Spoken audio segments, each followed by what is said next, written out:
மாணவர்கள் அனைவருக்கும் வணக்கம். காமராஜர் பயிற்சி மையம் திருச்சி. தமிழ்நாடு காவல்துறையில் 2ஆம் நிலை காவலர் கிரேட் 2 போலீஸ் கான்ஸ்டபிள் எழுத்துத் தேர்வு இன்று நடைபெற்றது. மாணவர்கள் நீண்ட நாட்களாக, ஏன் வருடங்களாக இந்த தேர்வுக்காக தயாராகிட்டு இருந்தீங்க. இன்று எழுத்துத் தேர்வு நடந்து முடிந்துவிட்டது.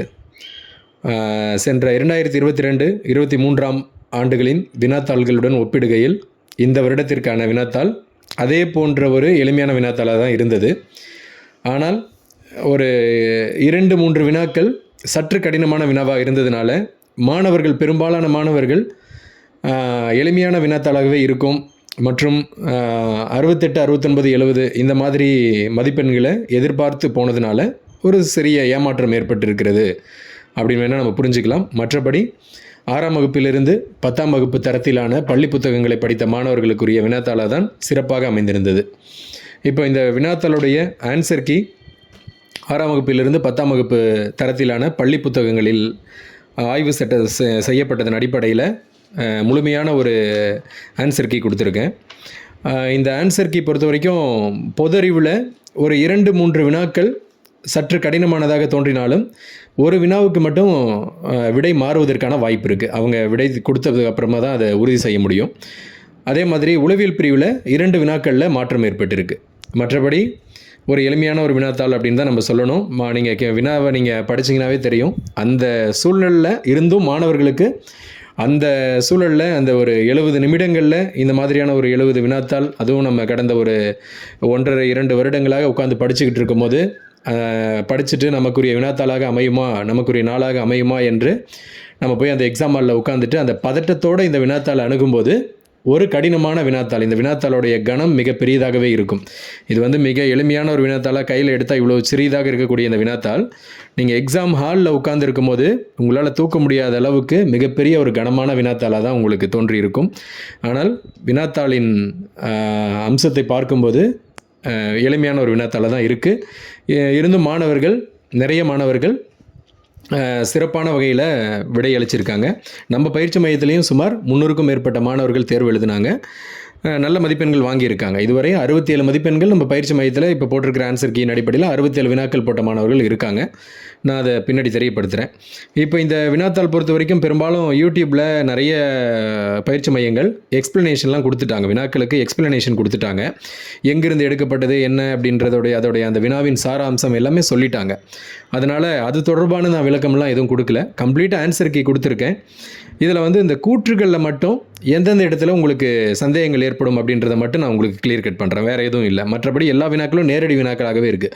கூற்றுகள் வினாத்தாள் மட்டும் நீங்கள் பார்க்கும்போது பொது அறிவில் டெல்லி சீரீஸ் வினாத்தாள் தான் நான் கொடுத்துருக்கேன். இதில் வினா எண் 8 பார்த்தீங்கன்னா, தாவர பகுதியிலையின் புறத்தோலின் மேல்புறம் உள்ள கியூட்டிக்கல் அடிக்கின் வழியாக நீராவி போக்கு நடைபெறுகிறது. இலைத்துளைகள் மூலம் வாயு பரிமாற்றம் நடைபெறும். ஓட்டு உள்ளெடுக்கவும் CO2 வெளியிடவும் செய்கிறது அப்படின்ற மாதிரி சொல்லியிருக்காங்க. இது பள்ளி புத்தகத்திலே இருக்குது. 9ஆம் வகுப்பு பள்ளி புத்தகத்தில் தாவர தொடர்பான ஒரு பாடத்தில் கொடுத்துருப்பாங்க. என்ன ஒரு சின்ன வித்தியாசம் உங்களுக்கு வந்திருக்குன்னா, ஒளிச்சேர்க்கையின் போது கார்பன் டை ஆக்சைடை உள்ளெடுத்துட்டு ஆக்சிஜனை வெளியே கொடுக்கும், சுவாசத்திலின் போது ஆக்சிஜன் எடுத்துகிட்டு கார்பன் டை ஆக்சைடை வெளியே கொடுக்கும் அப்படின்ற அந்த இதெல்லாம் படிச்சிருப்பீங்க. அதனால் உங்களுக்கு ஒரு சிறிய ஒரு குழப்பம் ஏற்பட்டிருக்கும். மற்றபடி இதுக்கு விடை ஆப்ஷன் C 1 மற்றும் 2 இரண்டும் சரி அப்படின்ற மாதிரி தான் நம்ம கொடுத்துடலாம். அடுத்து மற்றபடி கூற்று இருக்கிறது எல்லாமே எளிமையாக புக்கில் இருக்கக்கூடிய வினாக்களாக தான் இருக்குது. வேறு எந்த கேள்விகள் உங்களுக்கு. அதே மாதிரி இந்த 18வது வினா பாருங்கள். வாக்கியம் 1, நாணயங்கள் சிலைகள் உருவாக்கும் வெண்கலம் என்ற காப்பர் கலவையில் இரும்பு உள்ளது அப்படின்றாங்க. வாக்கியம் 2, அறிவியல் உபகரணங்கள் உருவாக்கும் மெக்னாலியம் என்ற அலுமினிய கலவையில் இரும்பு உள்ளது. இது தனிமை வரிசை அட்டவணை 10ஆம் வகுப்பில் இருக்கக்கூடிய தனிமை வரிசை அட்டவணை அப்படின்ற பாடத்தில் இது பாக்ஸில் கொடுத்துருப்பாங்க, தெளிவாக கொடுத்துருப்பாங்க. பார்த்தீங்கன்னா உங்களுக்கு தெரியும்.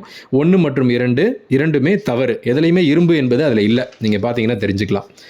அதன் பிறகு கூற்றுகள் பார்க்கும்போது தவறான இணைகள் எல்லாமே பாருங்கள். எல்லாமே நீங்கள் படித்ததுலேருந்து கேட்ட வினாக்களாக தான் இருக்கும். 26வது வினா பாருங்கள். வாக்கியம் 1, கிபி 7ஆம் நூற்றாண்டில் சீன பயணி யுவான் சுவாங் காஞ்சிபுரத்திற்கு வருகை தந்தார். ஆமாம், வருகை தந்தார். காஞ்சிபுரத்தில் அவர் ஒரு புத்த பயணி. அவர் புத்த மதத்தை சார்ந்த ஒரு கல்வி கற்பதற்காக வந்த ஒரு பயணி அப்படின்னு நம்ம படிப்போம், ரைட்டு. ஆனால் வாக்கியம் 2 பாருங்கள். பல்லவர் காலத்தில் புத்த சமயம் செழித்தோங்கியதுன்னு சொல்கிறாங்க. இது தவறு. பல்லவர் காலத்தில் சைவ மதம் தான் செழித்தோங்கியது. சமணம் கூட முடக்கப்பட்டது. பௌத்தமெல்லாம் முற்றிலுமாக மறைவை சந்தித்தது அப்படின்னு தான் நம்ம சொல்லணும் அந்த இடத்துல. ஏன்னா நம்ம மகேந்திரவர்மன் கூட மத்த விலாச பிரகசனம் அப்படின்னு சொல்லிட்டு பௌத்த மதத்தை இழிவுபடுத்தும் வகையில் தான் ஒரு நாடகத்தை எழுதியிருப்பார். அதனால் இதுக்கு ஒன்று மட்டும் சரி அப்படின்றது தான் விடை. பல்லவர்களின் காலத்தில் புத்த சமயம் மறையத் தொடங்கியது அப்படின்றது தான் சரியான விடை. அதுக்கு அடுத்து இந்த 27 வாக்கியம் 1, நிதி ஆயோக் 2015 ஜனவரி 1ஆம் தேதியிலிருந்து செயல்பட துவங்கியது. மார்ச் 1ன்னு கொடுத்துருக்காங்க, தப்பு அப்பட்டமாக தெரியுது அது. வாக்கியம் 2, இந்திய ரயில்வேயானது மிக குறைந்த அளவில் பணியாளர்களை கொண்ட பொதுத்துறை நிறுவனம் சொல்கிறாங்க. மிகப்பெரிய அளவில் பணியாளர்களை கொண்ட பொதுத்துறை நிறுவனம் தான் இந்திய ரயில்வே. அதுவும் உங்களுக்கு பார்த்தாவே தெரிஞ்சிடும். மற்றபடி வேறு கேள்விகள் எதுவும் இந்த கூற்றுகளில் இல்லை. 36வது கேள்வி, வாக்கியம் 1, இந்தியா மற்றும் பாகிஸ்தான் ஆகிய நாடுகளுக்கிடையே அமைதியுடன் இணங்கியிருத்தலுக்கான 5 கொள்கைகள் சொல்கிறாங்க. அது வந்து வாக்கியம் 1, இந்தியா மற்றும் சீனா பஞ்சசீல கொள்கையை சொல்கிறாங்க. அதுவும் உங்களுக்கு எளிமையான ஒரு வினாத்தில் தான் இருக்குது. சார்க்கை பற்றி சொல்கிறாங்க, அதுவும் பார்த்துக்கிறீங்க. 2 மட்டும் சரிதான் ஆன்சரு, 1 தவறு அதுக்கு. மற்றபடி வேறு 43வது வினா பாருங்கள். 43வது வினாவில் மின்முலாம் பூசுதல் மின்னோட்டத்தின் வேதி விளைவு அப்படின்னு சொல்கிறோம், அது சரி. மின் செலவை பற்றி நீர் சூடேற்றி மின்னோட்டத்தின் காந்த விளைவுன்னு சொல்கிறது வந்து தவறு. 9வது மின்னோட்டவியல் பாடத்தில் நீங்கள் பார்த்தீங்கன்னா அது கிளியராக பார்த்துக்கலாம். அது வந்து ஜூல் வெப்பமேறல், ஜூல் விளைவு விதி அப்படின்ற அடிப்படையில் தான் செயல்படும். எளிமையான ஒரு வினாத்தாள் தான் அது. இந்த ஒரு வினா மட்டும்தான் மாணவர்களுக்கு பெரிய குழப்பத்தை ஏற்படுத்தக்கூடிய வினாவாக அமைந்து விட்டது. அதாவது 44, கேள்வி 44, இந்தியாவின் முதல் ராக்கெட் தளம் ஸ்ரீஹரிகோட்டா சதீஷ் தவானில் அமைக்கப்பட்டு உள்ளது அப்படின்னு சொல்கிறாங்க. ஆனால் இந்தியாவின் முதல் ராக்கெட் தளம் கேரளாவில் தும்பா அப்படின்ற இடத்துல தான் முதல் ராக்கெட் ஏவுதளம் அமைச்சாங்க. அதுதான் உண்மை, ஃபஸ்ட்டு கூற்று. அப்போ அதை பார்க்கும்போது ஃபஸ்ட்டு கூற்று தவறுன்னு நம்ம எடுத்துக்கணும். செகண்டு, இந்தியாவின் 2வது ராக்கெட் ஏவுதளம் தமிழ்நாட்டில் தூத்துக்குடி மாவட்டம் குலசேகரப்பட்டினத்தில் அமைக்க அடிக்கல் நாட்டப்பட்டுள்ளது. ஆமாம், அதுவும் சரி.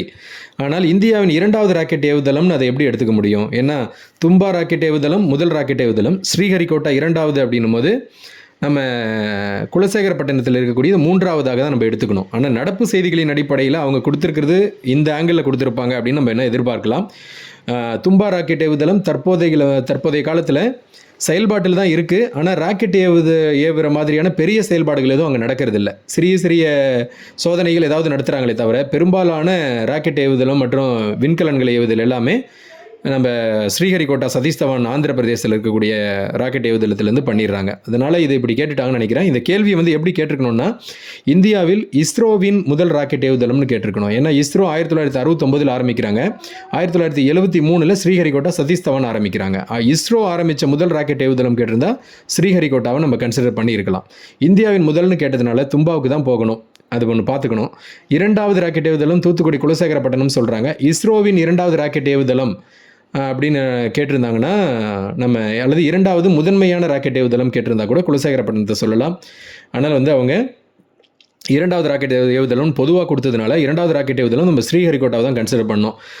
அதனால் வந்து இது நம்ம கொஞ்சம் ஆன்சர் வந்து ஒரு டவுட்டில் தான் இருக்குது. விடை மாறுவதற்கான வாய்ப்பு இருக்குது. நம்ம அவங்க என்ன கொடுக்குறாங்க அப்படின்றது அடிப்படையில் நம்ம கிளைம் கேட்கலாம், யூஎஸ்ஆர்பி கிட்ட கிளைம் கேட்கலாம்.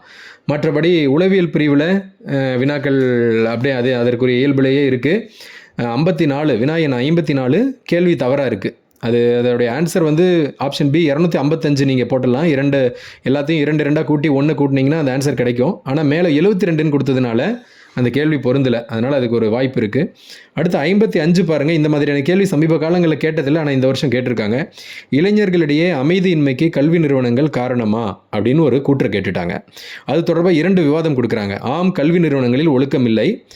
கூற்று 2 என்ன சொல்கிறாங்கன்னா, இல்லை, கல்வி நிறுவனங்களில் ஒழுக்க பிரச்சனை இல்லைன்னு சொல்கிறாங்க. அதுலேயும் அந்த கல்வி நிறுவனங்களில்ன்றதில் ஸ்பெல்லிங் மிஸ்டேக் இருக்குது. கல்வி நிறுவனங்களில்னு கொடுத்துருக்காங்க, இங்கு கொடுக்காம. அதுக்கே நம்ம கிளைம் பண்ணணும். இப்போ இதில் பாருங்கள், கூற்று 1 இளைஞர்களே அமைதியின்மைக்கு கல்வி நிறுவனங்கள் காரணமா. இந்த மாதிரி பொதுவாக இருக்கக்கூடிய கல்வி நிறுவனங்கள் அப்படின்னாவே 100% ஒழுக்கத்தை கற்பிக்கும் இடங்கள். அதில் கேள்வியே இருக்கக்கூடாது, அதில் சந்தேகமே இருக்கக்கூடாது இந்த மாதிரி கூற்றுகளை மாணவர்கள் அணுகும்போது. அப்போ அமைதியின்மைக்கு கல்வி நிறுவனங்கள் காரணமா அப்படின்ற விவாதத்துக்கே நம்ம போகக்கூடாது. கல்வி நிறுவனங்கள் காரணம் கிடையாது.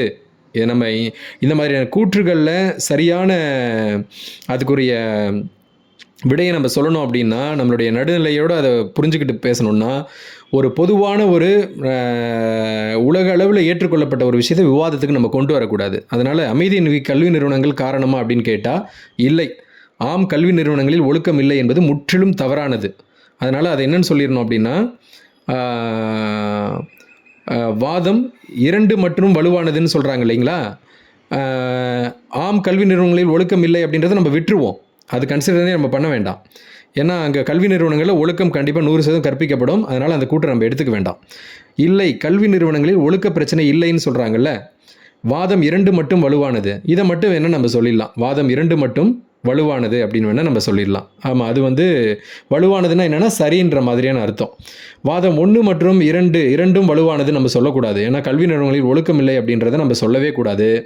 வாதம் 1 மட்டும் வலுவானதுன்றதையும் சொல்லவே கூடாது. ஏன்னா வாதம் 1 மட்டும் வலுவானது கிடையவே கிடையாது. கல்வி நிறுவனங்களில் ஒழுக்கம் இல்லை அப்படின்ற பேச்சுக்கு இடமே கிடையாது. அதனால் இதில் இருக்கிறதுல பொருந்தது வாதம் 2 மட்டும் வலுவானது, அது சரி, 2 மட்டும் சரின்றது தான் அந்த மாதிரி கேட்டிருக்காங்க. இதற்குரிய விடை இது மாதிரியே தான் வரும். மாணவர்கள் பொறுத்திருந்து பார்க்கலாம். எதுவும் சேஞ்ச் ஆச்சுன்னா நம்ம தெரியப்படுத்திக்குவோம். அதே மாதிரி வேறு இதில் இருக்கக்கூடிய கேள்வி 60வது கேள்வி பாருங்கள். பாலில் கால்சியம் இருப்பதால் அது வெண்மையாக உள்ளது. கால்சியம் இருக்கிறதுனால பால் வெண்மையாக இருக்குதுன்னு சொல்லிட்டாங்க. அதே மாதிரி அரிசியும் வெண்மையானது, எனவே அரிசியிலும் கால்சியம் உள்ளதுன்றாங்க. ஆமாம், அரிசியில் ஒரு சில சதவீதம் கால்சியம் இருக்குது, ஆனால் வெண்மையாக இருக்கிறதுனால தான் கால்சியம் இல்லை. பால் வெண்மையாக இருக்கிறதுனால அதில் கால்சியம் இல்லை. பால் வந்து வெண்மையாக இருக்கிறதுக்கு காரணம் கேசின் அப்படின்ற ஒரு புரதப்பொருளும் கூடவே அதில் இருக்கக்கூடிய கொழுப்பு இதெல்லாம் சேர்ந்து தான் அது வெண்மையாக இருக்குது. அதுவும் வந்து அந்த நிற பிரதிபலிப்பு, பாலுக்கு வந்து ஒரு உண்மையான நிறம் கிடையாது, எல்லா நிறங்களையும் கூட்டு கலவை, அதெல்லாம் பிரதிபலித்து வெண்மை நிறமாக வெளிப்படுது அப்படின்ற மாதிரி தான் எடுத்துக்கணும். கால்சியம் இருக்கிறதுனால அது வெண்மையாக இல்லை. அரிசியும் அதே மாதிரி தான், வெண்மையாக இருக்கிறதுனால அரிசியில் கால்சியம் இல்லை. அரிசியில் மேலே இருக்கக்கூடிய பகுதி பொருட்களான உமி மற்ற அந்த இருக்கக்கூடிய அந்த கழிவுப் பொருட்கள் எல்லாம் நீக்கிறதுனால அது வெண்மையாக காட்சி அளிக்குது. அதனால் இதுக்கான ஆன்சர் வந்து நம்ம தெளிவாக தவறு அப்படின்றத எடுத்துக்கலாம். இதில் ஏதாவது சேஞ்சஸ் வந்தால் அது சம்மந்தமாக ஏதாவது நம்ம கிளைம் கேட்கலாம், என்ன காரணம் அப்படின்னு சொல்லிட்டு. அதன் பிறகு வினா எண் 67, வரைபடத்தை நன்றாக படித்து கேள்விக்கு பதிலளிக்கவும் அப்படின்னு சொல்கிறாங்க. இது கேள்வியே தவறாக இருக்குது. என்ன பண்ணாலே அதுக்குரிய ஆன்சர் கொண்டு வர முடியல. அதனால் கேள்வி தவறாக உள்ளது, நானே கொடுத்துருக்கேன். ஆல் கரெக்ட் வர்றதுக்கான வாய்ப்புகள் இருக்குது. இவ்வளோ தான் இந்த ஆன்சர் கீழே இருக்குது. மற்றபடி இதோடைய எக்ஸ்ப்ளனேஷன் எல்லாம் நான் பெரிதளவில் உங்களுக்கு கொடுக்கல. இது எல்லாமே உங்களுக்கு பள்ளி புத்தகங்களே இருக்குது. மாணவர்கள் நீண்ட காலமாக படிச்சுட்டு இருக்கனால பார்த்தோன்னே தெரிஞ்சுக்குவீங்க இந்த வினாக்கள் எந்த பாட புத்தகத்தில் எந்த பாடத்தில் இருக்குது, எந்த பகுதியில் இருக்குது, எந்த பக்கத்தில் இருக்குது அப்படின்றதே நீங்கள் தெரிஞ்சு வச்சுருப்பீங்க. வேறு ஏதாவது உங்களுக்கு சந்தேகங்கள் இருக்குன்னா கமெண்ட் செக்ஷனில் கேளுங்க. மேற்கொண்டு எங்கள் பயிற்சி மையத்தின் மாணவர்களுடன் ஒரு நீண்ட கலந்தாலோசனை செய்துவிட்டு உங்களுக்கு கட் ஆஃப் எவ்வளோ வரும் அப்படின்றத உங்களுக்கு மாணவர்களுக்கு தெரியப்படுத்துகிறேன். மாணவர்கள் அனைவரும் உங்களுடைய உடற்தகுதி தேர்வை உடனடியாக தொடங்கிடுங்க. நாளை அல்லது நாளை மறுதினமே தொடங்கிடுங்க. மாணவர்கள் அனைவரும் உங்களுடைய உடற்தகுதி தேர்வில் சிறப்பாக செயல்பட்டு 2ஆம் நிலை காவலர் பணி நியமன ஆணை பெற காமராஜர் பயிற்சி மையத்தின் மிகச்சிறந்த வாழ்த்துக்கள்.